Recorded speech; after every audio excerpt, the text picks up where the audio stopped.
Hello friends, welcome to my YouTube channel Manjari's journal. तो कैसे हैं आप सभी लोग। यदि आप लोग नए हैं मेरे चैनल पे तो मैं बता दूं कि ये मेरी एक छोटी सी दुनिया है जहां मैं होम मेकिंग से रिलेटेड वीडियोस पोस्ट करती रहती हूं और कभी कभी हॉल वीडियोस और क्रिएटिविटी के वीडियोस भी लाती रहती हूं। और यदि आप लोग मेरे साथ पहले से जुड़े हुए हैं तो आपका बहुत बहुत शुक्रिया मेरा साथ देने के लिए। तो आज है शारदीय नवरात्रि का पहला दिन और मैं यहाँ रेडी हो रही थी मेरी ये सुंदर सी ऑरेंज कलर की पोशाक पहनकर आज की पूजा और दिन भर के कामों के लिए। मुझे ना एक बार मॉर्निंग में अच्छे से रेडी होना बहुत पसंद है और स्पेसिफिकली कोई भी यदि फेस्टिवल होता है तो फिर मैं और भी ज़्यादा ढंग से रेडी होती हूँ। ये राजपूती सूट है कॉटन का जो कि मैंने वियर किया हुआ है। इसमें शिबोरी प्रिंट है, हल्का हल्का सा सीक्वेंस का वर्क है। काफ़ी सुंदर लगते हैं ये पहनने में और कंफर्टेबल भी होते हैं। साथ में मैंने वेयर की है ये घुंघरू वाली मेरी प्यारी प्यारी सी पायल। देन सुबह सुबह फटाफट से रेडी होके लगभग सुबह के बज रहे होंगे 6:30 जब मैं रेडी हो रही थी यहाँ पर नीचे जाने के लिए। तो एक बार मैं आप सबको शारदीय नवरात्रि की बहुत सारी शुभकामनाएं देती हूँ। माँ दुर्गा आपके जीवन को खुशियों से भर दे और आपकी सभी मनोकामनाएं पूरी हों।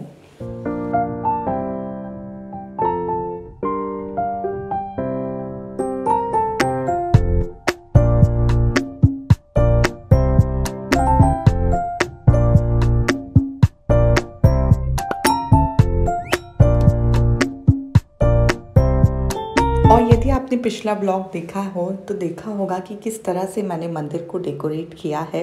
यदि नहीं देखा है तो मैं उसके लिंक्स कमेंट बॉक्स में डाल दूँगी, डिस्क्रिप्शन बॉक्स में भी डाल दूँगी, जाकर एक बार ज़रूर देखिएगा। ये देखिए फ्रेश सीताफल आए हैं आज की पूजा के लिए और ये जो फूल हैं ये हमारे घर में ही लगे हैं। आज ऑरेंज कलर का इतना सुंदर फूल आया है और आज के दिन ऑरेंज कलर ही पहनना शुभ माना जा रहा था। और फिर यहाँ मैं तैयारी कर रही थी प्रसाद की। आज हमारे यहाँ रबड़ी और चूरमे का भोग लगता है तो उसके लिए मैंने चूरमे के आटा उसन रही थी थोड़ा सा दूध डालकर और साथ साथ में यहाँ पे रबड़ी बनाने की भी तैयारी एक तरफ मेरी चालू थी।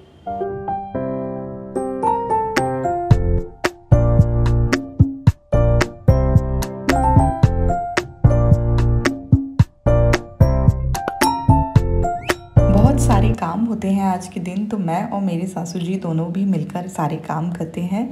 तो वो तैयारी कर रही थी पूजा की और मैं यहाँ प्रसाद की तैयारी कर रही थी। थोड़ा सा मुहूर्त आज देर से था, 10:30 बजे का लगभग मुहूर्त है, इसलिए हमारे पास काफ़ी समय था, हम लोग आराम से काम कर रहे थे। वरना थोड़ा जल्दी का मुहूर्त होता है तब बहुत जल्दी जल्दी हो जाता है काम करना। इस बार भगवान जी ने मेरी सुन ली, थोड़ा सा लेट मुहूर्त था। और ये देखिए यहाँ पे साथ साथ में मेरी सफाई करना, लंच की तैयारी करना वो भी सब चालू था। और यहाँ दूध उकालने रखा हुआ था रबड़ी के लिए।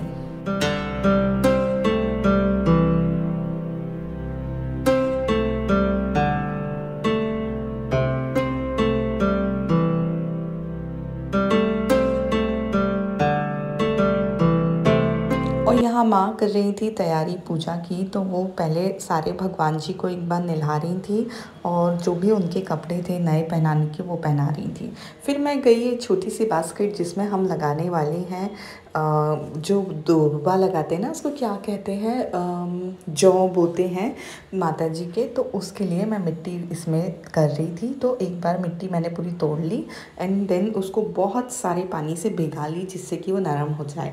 वैसे तो ये काम मुझे एक दिन पहले करके रख लेना चाहिए था लेकिन मैं भूल गई थी तो इसलिए फिर मैंने 1-2 घंटे पहले ये कर लिया।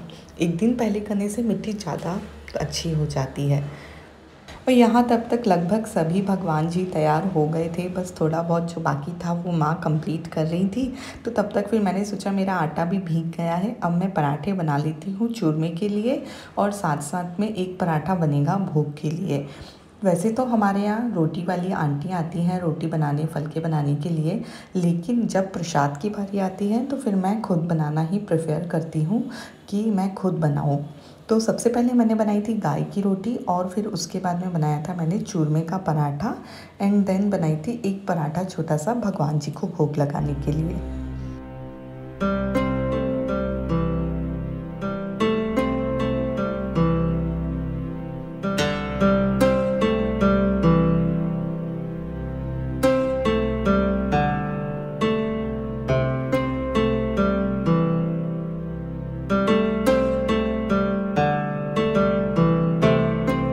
चूरमे का पराठा जो होता है वो थोड़ा सा मोटा होता है, थिक होता है, तो बस अब मैं उसको पूरा अच्छी तरह से घी में और गुड़ में चूर लूँगी।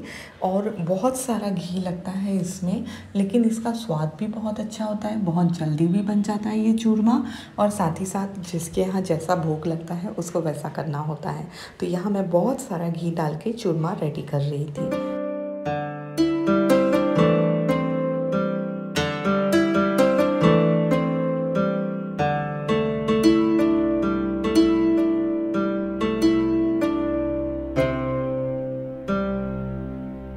फिर मैंने फटाफट से 9 चूरमे के लड्डू बना लिए और भोग की थाली को भी तैयार कर दिया, जिसमें मैंने लगाया रबड़ी, पराठा और चूरमे के लड्डुओं का भोग।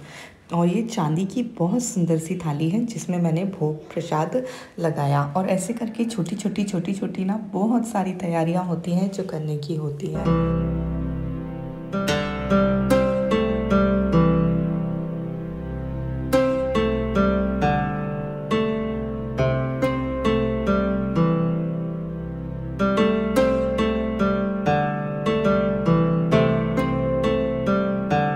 फिर आम के पत्ते भी आ गए थे तो मुझे इसका तोरण बनाना था, लेकिन ऑलरेडी मैं एक तोरण भगवान जी के उधर पे बांध चुकी थी और दूसरा बांधने के लिए स्पेस भी नहीं होता और अच्छा भी नहीं लगता। तो फिर मैंने सोचा कि इसके बीच बीच में एक एक आम के पत्ते को स्टैपलर कर देती हूँ जिससे कि वो अच्छे से लग जाएगा। तो मैं बस यहाँ पे वही कर रही थी, तोरण के बीच बीच में एक एक आम के पत्ते को मैंने स्टैपलर करके लगा दिया।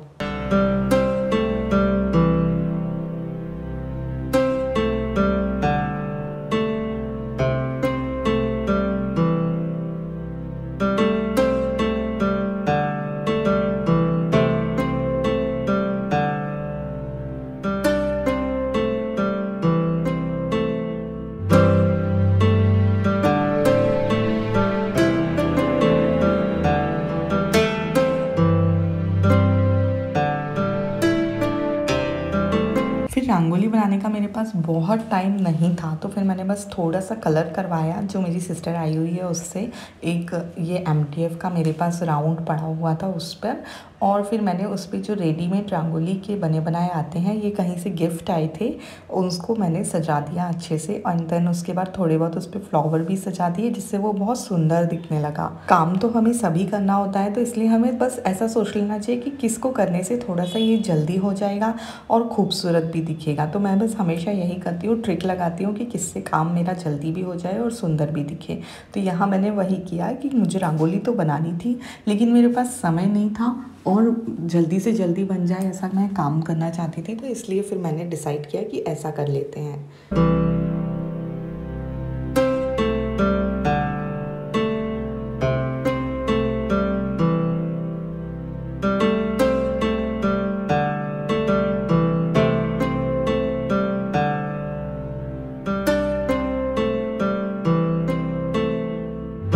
अब यहाँ हमारी पूरी तैयारी हो चुकी थी, भोग प्रसाद भी बन चुका था, लंच भी बन चुका था और पूजा की भी सारी तैयारियाँ हो चुकी थी। बस अब इंतज़ार था कि घर के जेंट्स आ जाएं जिससे हम घट स्थापना करें। तो पापा जी भी आ गए और उन्होंने घट स्थापना करी कुछ इस तरह से, जैसा कि आप वीडियो में देख रहे हैं। फिर ना घट स्थापना हो जाने के बाद हमारे यहाँ सभी लोग बैठ के एक दूसरे को कलेवर बांधते हैं, जिसे रक्षा सूत्र भी कहते हैं। तो बस वही चल रहा था, यहाँ पे सब एक दूसरे को रक्षा सूत्र बांध रहे थे। जेंट्स के बांधने के बाद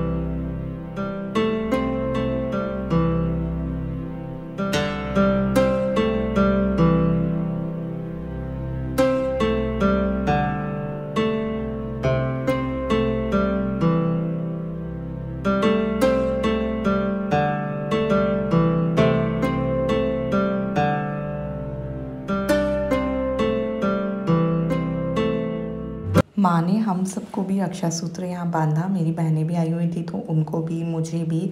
और फिर हमने कर ली थी आरती की तैयारी। तो यहाँ मैं आरती की बुक लेके खड़ी थी तो मैंने सोचा ये दिखा देती हूँ आपको। और बस फिर हमारी आरती होने वाली थी तो यहाँ आरती की पूरी तैयारियाँ हो चुकी थी।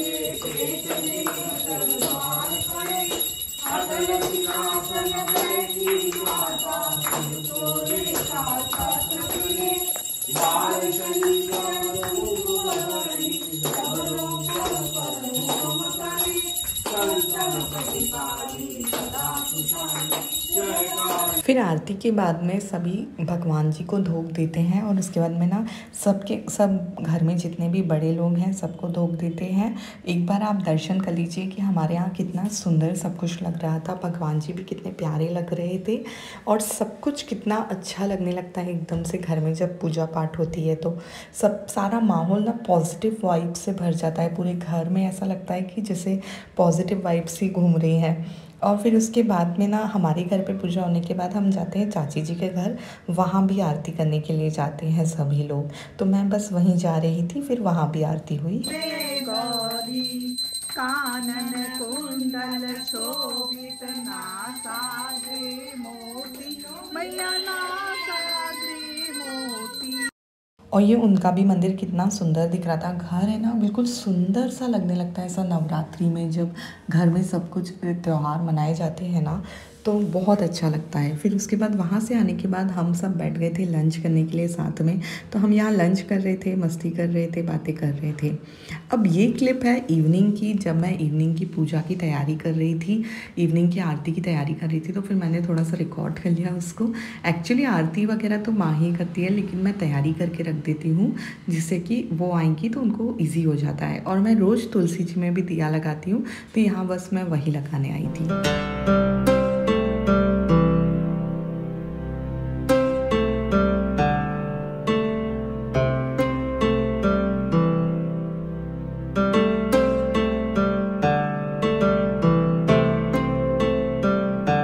फिर इवनिंग की आरती के बाद में हमारे घर के पास में ही, घर के सामने ही चौक में एक दुर्गा जी बैठी हैं, तो उनका दर्शन करने हम लोग गए। बहुत सुंदर मूर्ति रहती है और ये घर के एकदम पास है, तो इसलिए हम लोग फिर चले गए वहाँ पर भी दर्शन करने।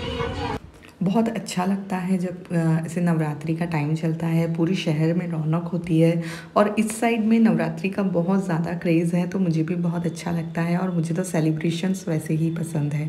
तो यहाँ हमने माता जी को हल्दी कुमकुम वगैरह चढ़ाया और उसके बाद प्रार्थना करके हम आ गए घर पे। देन घर पे आने के बाद ना मैं डिनर की तैयारी में लग गई थी। डिनर क्योंकि हम सबका एक टाइम उपास था तो साबूदाने के वड़े ही बनाने थे, तो बस उसकी तैयारी यहाँ पे कर रही थी मैं फटाफट से।